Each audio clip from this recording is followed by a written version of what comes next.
It's Jeff Garcia with Locked On Spurs, and your Silver and Black. They're going to the NBA Cup Finals 2025 to take on the New York Knicks after beating the mighty Thunder 111 to 109 out in Las Vegas.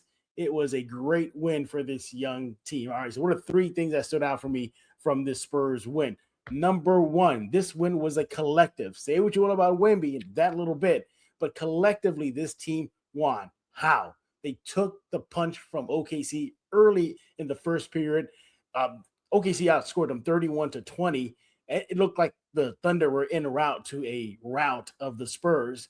But credit the Spurs. As a team, they rallied. As a team, they took that first punch. And as a team, they punched back in the second quarter, holding the Thunder, yes, the Thunder to 18 points, 26-18 in the second period. So that's what I liked about it. The team did a good job adjusting from the first, cranking up the defense, and getting contributions from everybody.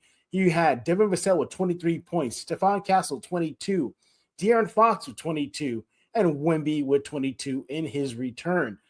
By the way, speaking of Wemby, that's point number two that I liked about the Spurs win. Wemby is back.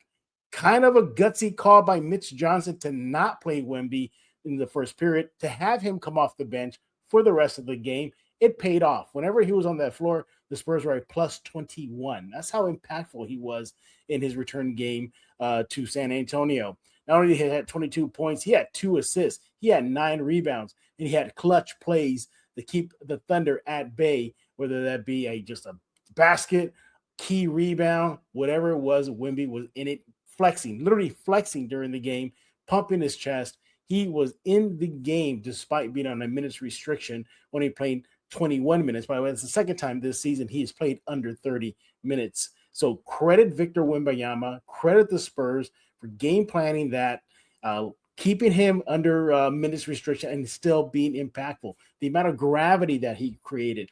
He had so much gravity, you saw Castle, Harper just effectively get to the rim, slashing to the basket, and it paid off. Speaking of Harper, he had 8 points and he had 4 rebounds and an assist. And finally, the last thing that I liked about it is that you saw the continued development of this team. This is a big win. This is a big win for their confidence. This is a big win just to send out a message to the rest of the NBA. This is a huge stamp win for the Spurs. And think about this. To get to the NBA Cup Finals where they'll take on New York, they had to beat the Lakers in Los Angeles, the Nuggets in Denver, and then OKC, the mighty OKC. Vegas had them at a minus 11. They were going to beat the Spurs by double figures, yet they were the underdogs and they came out shining bright. This was just a great win. A lot of maturity shown on the court. Whenever they did take the lead, and the Spurs did have a 6-point lead at one point during the game, and when OKC made their inevitable pushback, they didn't wilt. They stayed strong.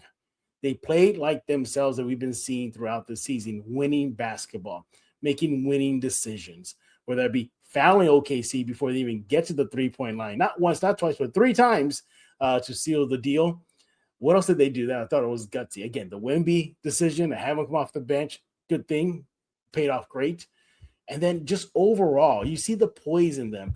This is not the team that we seen last season winning just 20 games, 22 games here. They have made leaps and bounds this season. Leaps and bounds. And it's not just X's and O's. As I mentioned, it's the maturity, it's the poise, it's the confidence, it's the they want to win mentality, and you can see it shining bright. This team is deep, and it showed in the win versus OKC. You didn't mention Harrison Barnes, 6 points, 5 assists, 2 steals. That's contributing to a win. What about Julian Champagnie? Yeah, he had 8 rebounds. This team just really shined under the bright lights for a young team, and I get it. It's a regular season game. It's not an NBA playoff game. Not even a play-in game. But they treated it like this was something, and it showed. It was a high-stakes game that this young team needed, and it paid off for them. We'll see what happens in the game versus New York for the 2025 NBA Cup Final Championship. Hopefully the Spurs will get that. It's Locked On Spurs. Make sure to subscribe wherever you get your favorite podcast.